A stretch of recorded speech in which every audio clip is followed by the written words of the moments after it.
Hey guys, welcome back to my channel. आज मैं explain करने जा रही हूँ डी मेन ड्रामा के एपिसोड नंबर 7। लेकिन इससे पहले अगर आपने अभी तक पिछले वाले एपिसोड्स नहीं देखे तो फिर पहले उन्हें देख लीजिएगा, लिंक आपको डिस्क्रिप्शन बॉक्स में मिल जाएगा। तो फिर चलो बिना किसी देरी के एक्सप्लेनेशन शुरू करते हैं।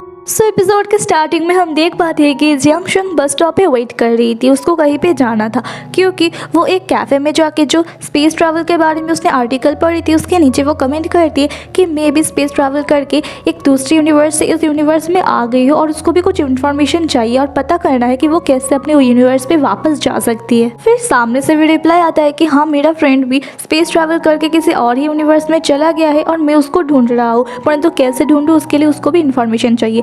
बट जैसे हम लोगों को तो पता ही है कि सामने से रिप्लाई करने वाला और कोई नहीं बल्कि लियान ही होता है, परंतु यहाँ पे इन दोनों को तो नहीं पता होता है कि सामने वाला कौन है।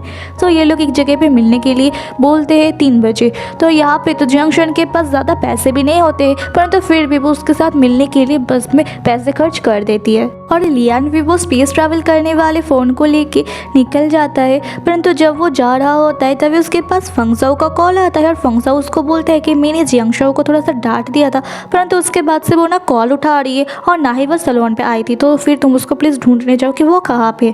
तो अब यहाँ पे लियान को उसको ढूंढने जाना ही पड़ता है और वो मिलने के लिए नहीं जा पाता है। और इधर जियांग शंग जो कि उस कैफ़े में 3 बजे ठीक आ चुकी थी, परंतु वो तो वहाँ पे कोई और किसी को भी देख नहीं पाती, तो फिर वो वहीं पे वेट करने लगती है। परंतु वेट करते करते यहाँ पे रात हो चुकी होती है। फिर जियांग शंग कॉफ़ी लेने के लिए आती है, परंतु यहाँ पे उसके सारे पैसे खत्म हो जाते हैं। फिर वो चेक करती है कि वो यहाँ पे जिसके साथ मिलने के लिए आई थी उसने नहीं आने का कोई भी रीज़न बताया है या फिर नहीं, परंतु उसने वहाँ पे कुछ भी नहीं बताया होता है। तो फिर जियांग शंग को बहुत ही ज़्यादा रोना आता है। वो सोचता है कि यहाँ पे तो सभी लोग बहुत ही ज़्यादा झूठे हैं। फिर वो अपना स्पेस ट्रैवल करने वाला मशीन वहीं पे छोड़ के बाहर चली जाती है और बाहर जाके रोने लगती है और बोलती है कि मैं यहाँ पे आए हुए 1 महीने हो चुके हैं पूरे और अभी तक मैं कैसे जा सकती हूँ, मुझे इसका कोई भी क्लू नहीं मिल रहा है। और फिर इधर हम लियान को देख पाते हैं जो कि उसी कॉफ़ी शॉप में आके बोलता है कि क्या आपने मुझे कॉल किया था। तो वो शॉप वाली लेडी जियांग शंग वाले डिवाइस देते हुए बोलती है कि आपकी फ्रेंड यहाँ पे आई थी और वो बहुत देर तक किसी के वेट कर रही थी, पर फिर वो यहाँ से चली गई और इसको यहीं पे भूल गई और यहाँ पे सिर्फ आपका ही नंबर था तो हमने आपको ही कॉल किया। तो लियान तो ये देख के हैरान हो जाती है कि ये फ़ोन जियांग शंग के पास कैसे। फिर वो कॉल में मिलाती है और देखते हैं कि हाँ, ये फ़ोन जियांग शंग का ही है। तो फिर उसको याद आने लगता है कि कैसे जियांग शंग हमेशा बोला करती थी कि पास्ट के बारे में बात मत करो क्योंकि मैं कोई और ही जियांग शंग हूँ जो कि दूसरे ही यूनिवर्स में से आई हूँ। मतलब कि वो सच बोलता था, वो कोई झूठ नहीं बोलता था, वो वाली जियांग शंग नहीं है जिसको मैं बचपन से जानता हूँ। फिर वो बाहर से जियांग शंग को ढूंढने के लिए निकल जाता है। लियान जियांग शंग को इधर उधर ढूंढने लगता है, परंतु इधर जियांग शंग की तो हालत बहुत ही ज़्यादा ख़राब हो रखी थी। वो बारिश में इधर उधर चलते चलते बहुत ही ज़्यादा बुरी तरीके से रो रही थी और तभी वो एक कार के सामने आ जाती है, पर तभी उसको लियान पकड़ के बचा लेता है और फिर उसके ऊपर चिल्लाने लगता है कि तुम क्या पागल हो चुकी हो। तो उसको देख के जियांग शंग को थोड़ा सा अच्छा लगता है और वो उसको पकड़ के हक करके रोने लगती है कि मैं वापस नहीं जा सकती हूँ अपने घर पे। और यहाँ पे लियान उसको हक करने जा ही रहा होता है, पर फिर उसको याद आता है कि तो वो वाली जियांग शंग नहीं है, तो वो हक नहीं करता है और फिर उसको अपने आप से दूर करवा के बोलता है कि कहीं जाके बैठ के बात करते हैं। फिर जगह पे बैठ के जियांग शंग बोलती है कि तुम तो यकीन करते हो ना कि वो वीडियो मैंने पोस्ट नहीं किया है। तो लियान बोलता है कि मैं यहाँ पे उस वीडियो के बारे में बात करने के लिए नहीं आया हूँ। तो जियांग शंग बोलती है कि तुम तो मुझे समझते हो ना, तुम यहाँ पे एक जने हो जो मुझे समझते हो। तो लियान बोलता है कि मैं तो तुम्हें जानता भी नहीं हूँ कि तुम आखिर हो कौन। तो जियांग शंग बोलती है कि तुम ये कैसी बातें कर रहे हो। फिर लियान उसको वही फ़ोन दिखाता है, तो जियांग शंग उसको लेने जाती है और बोलती है कि ये तो मेरा फ़ोन है, पर लियान उसको नहीं देता है और बोलता है कि तुम यहाँ पे जिसकी आर्टिकल पढ़ के जिसके साथ मिलने के लिए आई थी वो आदमी और कोई नहीं बल्कि मैं ही हूँ। तो ये जैसे ही जियांग शंग को पता चलता है तो फिर वो तो चिल्लाने लगती है कि जल्दी बताओ कि तुम्हें कोई भी वे पता है कि मैं अपनी यूनिवर्स वापस कैसे जा सकती हूँ। परंतु यहाँ पे लियान को तो और ही मूड में होता है, वो उसको तो मारने ही जैसे लग जाता है और बोलता है कि तुम अगर यहाँ पे इस वाले जियांग शंग के बॉडी के अंदर हो तो फिर वो वाली जियांग शंग आखिर कहाँ है, जल्दी बताओ। और जियांग शंग बेचारी को तो खुद को ही कुछ नहीं पता होता है। वो अपने आप को छुड़ा के बोलती है कि मुझे भी भी नहीं पता और मुझे तो ये तक नहीं पता कि मैं यहाँ पे कैसे ही आ गई हूँ। और फिर ये भी बोलती है कि कल तक तो तुम मुझे बहुत ही ज़्यादा अच्छी तरीके से ट्रीट कर रहे थे, परंतु आज तुम्हें जैसे ही पता चला कि मैं वो वाली जियांग शुएन नहीं हूँ बल्कि कोई और हूँ, तब तुमने मुझे इस तरीके से ट्रीट करना स्टार्ट कर दिया। और फिर वो बहुत ज़्यादा कुछ सुनाने लगती है उसको। तो यहाँ पे लियान उसको फिर से मारने लग जाती है। तो जियांग शुएन बोलती है कि तुम अगर मुझे मारोगी तो फिर हर्ट उसको बॉडी को भी होगा और वो यहाँ पे वापस नहीं आ पाएगी।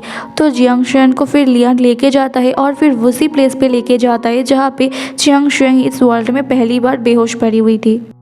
तो जियांग शुएन बोलती है कि तुम्हें इस जगह के बारे में कैसे पता चला। तो फिर लियान अपना वाला फ़ोन दिखाते हुए बोलता है कि जिस दिन तुम इस वर्ल्ड में आई थी 1 महीने पहले, उस दिन मुझे इसी प्लेस से सिग्नल मिला था और ये सिग्नल फिर से लास्ट बार तभी मुझे दिखा था जब मेरा फ्रेंड सू यहाँ से चला गया था और ये फ़ोन भी उसी का ही है। जियांग शुएन बोलती है कि सू मतलब कि सू जिनयांग, वो तो मेरे पापा का असिस्टेंट है और वो उसी ने ही मुझे ये फ़ोन दिया था। तो ये बात सुन के ही लियान बोलने लगता है कि क्या तुम उससे मिली हुई हो, क्या उसका पैर ठीक है, अगर वो जिंदा है तो फिर वो चाहे कहीं भी हो मैं उसको ढूंढ के निकल के ही रहूँगा। फिर वो फिर से जियांग शुएन को पूछने लगता है कि तुम इस वर्ल्ड में कैसे आ गई हो और तुम वापस कैसे जाने वाली हो, जल्दी बताओ।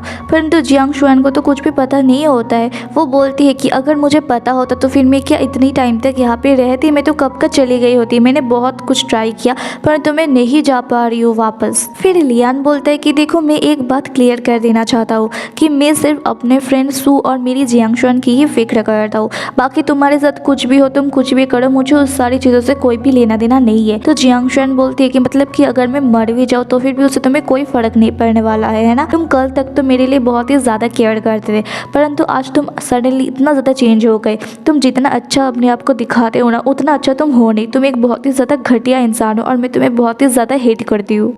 फिर वो वहाँ से जाने लगती है तो लियान उसको रोकता है। तो जियांग शुएन बोलती है कि मैं अपने वर्ल्ड में एक ओवरब्रिज में से रिवर में गिर के ही इस वर्ल्ड में आ चुकी थी, तो फिर मैं फिर से वही करने जा रही हूँ ताकि मैं अपने वर्ल्ड में वापस जा सकूँ। और तुम्हें इतनी फिक्र क्यों हो रही है? इसलिए कि अगर मुझे कुछ हो गया तो फिर तुम्हारी जियांग शुएन यहाँ पे नहीं आ पाएगी। तो लियान उसको उठा के अपने कार पे लेके आता है और बोलता है कि तुम जियांग शुएन की बॉडी के साथ कुछ करने के बारे में सोचना भी मत, और तुम तो अपने डिवाइस के बिना अपने वर्ल्ड पे जा भी नहीं सकती हो, तो फिर तुम्हारी डिवाइस आज से मेरे पास ही रहेगी और मेरी जियांग शुएन और सू इस वर्ल्ड में आ सके, इस वजह से तुम्हें भी तुम्हारे वर्ल्ड में सेफली भेजना ही होगा। तब तक के लिए तुम यहाँ पे जियांग शुएन बन के रहोगी और ऐसा कोई भी काम नहीं करोगी जिससे जियांग शुएन की रेपुटेशन खराब हो। फिर अगले दिन लियान जियांग शुएन को सैलून में ले जाके बोलता है कि अब से तुम यहाँ पे मन लगा के काम करोगी ताकि जब असली वाली जियांग शुएन वापस आ जाए तब उसको यहाँ पे कोई भी प्रॉब्लम ना हो। फिर जियांग शुएन फंगजाओ के पास चले जाती है और वहाँ पे फंगजाओ बोलने लगती है कि तुम इतने दिनों तक कहाँ पे गायब हो गए थे, तुम्हारी आखिर प्रॉब्लम क्या है? तुम एक तो वो वीडियो पोस्ट किया, फिर कॉल नहीं उठा आ रही थी और एकदम से गायब भी हो गई थी। तो जियांग शुएन बोलती है कि आपको जो भी लगे, और वो और कुछ नहीं बोलती है। तो फंगजाओ भी उसको समझाने लगता है कि तुम कॉल नहीं उठा रही थी, गायब हो गई थी, ऐसा वैसा करके। तो फिर वो भी देखता है कि जियांग शुएन थोड़ा सा परेशान है तो फिर वो और ज़्यादा कुछ नहीं बोलता है और फिर बोलता है कि तुम्हारी इस हरकत के बाद अब तुम कस्टमर को तो सर्विस नहीं दे पाओगी, इस वजह से तुम्हें सफाई का ही काम करना पड़ेगा। तो जियांग शुएन फिर सफाई करने लग जाती है और उसको बहुत ही ज़्यादा रोना भी आ रहा होता है। फिर अगले सीन में लियान को एक आदमी के साथ बात करते हुए देख पाते हैं, जहाँ पे उस आदमी को वो बताता है वही स्पेस ट्रैवल करने वाला फ़ोन दिखाते हुए कि एक मेरे फ्रेंड सू के पास था, उसके गायब होने के बाद से और ये फ़ोन कभी ओपन नहीं हुआ था और फिर 1 महीने पहले ही ये फ़ोन ऑन हुआ था और एक जगह से सिग्नल आ रहा था और जहाँ से आ रहा था वहाँ से ये दूसरा वाला फ़ोन मिला था। अगर इसके अंदर से कुछ भी इन्फॉर्मेशन मिलता है तो फिर मुझे आके बताइएगा। तो फिर वो आदमी भी बोलता है कि ठीक है, आपका काम हो जाएगा। फिर अगले दिन सैलून में देख पाते हैं कि वहाँ पे सारे जूनियर एम्प्लॉय को एक पेपर दिया जाता है और उसमें लिखा हुआ होता है कि सारे जूनियर एम्प्लॉय को प्रमोशन देने के लिए एक कंपटीशन रखा गया है हेयर कटिंग के ऊपर। तो सभी लोग बहुत ही ज़्यादा एक्साइटेड होते हैं और वही पेपर यहाँ पे जियांग शुएन को भी दिया जाता है, परंतु जियांग शुएन तो वो पढ़ती तक नहीं है, वो बस सफाई करे जा रही थी। तो तभी वहाँ पे फंगजाओ आके जैसे देखता है कि वो पेपर वहाँ पे पड़ा हुआ है तो फिर वो समझ जाता है कि वो तो ये पढ़ी ही नहीं है। तो फिर वो बोलते हैं कि तुम्हें गिल्टी फील करने की कोई भी ज़रूरत नहीं है, तुम भी यहाँ पे कॉम्पिटिशन में हिस्सा ले सकते, तुम नहीं चाहते हो कि तुम भी प्रमोट हो। और फिर उसको एक किताब देख के बोलता है कि जब भी तुम्हें फ्री टाइम मिले तो इसको पढ़ना और इससे सीखना तुम। और फिर जैसे ही वो चली जाती है तो फिर वो लियान को कॉल करके बोलता है कि जब से जियांगशन वापस आई है पता नहीं उसको क्या हो रहा है, वो काम पे काम करी जा रही है। बाकी सारे एम्प्लॉय तो ब्रेक ले रहे हैं परंतु वो कोई ब्रेक भी नहीं ले रही है, बस काम पे काम करी जा रही है। इवन तो ठीक से खाना तक नहीं खा रही है कभी कभी। तो लियान जो कि अब उसको तो जियांगशन के बारे में थोड़ा सा भी फिक्र नहीं हो रहा होता है, तो वो बोलते हैं कि तो फिर ये अच्छी बात है ना कि वो बहुत अच्छी तरीके से काम कर रही है अपनी। और फिर वो और कुछ ना सुने कॉल कट कर देता है। पर फिर रात को वो सलोन के बाहर जियांगशन का वेट करता है और फिर उसको बोलता है कि तुम्हें यहाँ पे किसी को भी अपने इमोशंस दिखाने की कोई भी जरूरत नहीं है। तो जियांगशन बोलती है कि तुम कौन होते हो, मैं क्या करूँ और क्या नहीं करूँ वो बताने वाला। फिर लियान बोलता है कि देखो तुम्हें कंपटीशन में पार्टिसिपेट करना होगा, क्योंकि अगर असली वाली जियांगशन यहाँ पे होती तो फिर वो भी जरूर यही करती, वो किसी भी मौके को बिना ट्राई किए नहीं छोड़ती। तो जियांगशन बोलती है कि वे अपने आप को प्रूव करके रहोगे और फिर वहाँ से वो चली जाती है।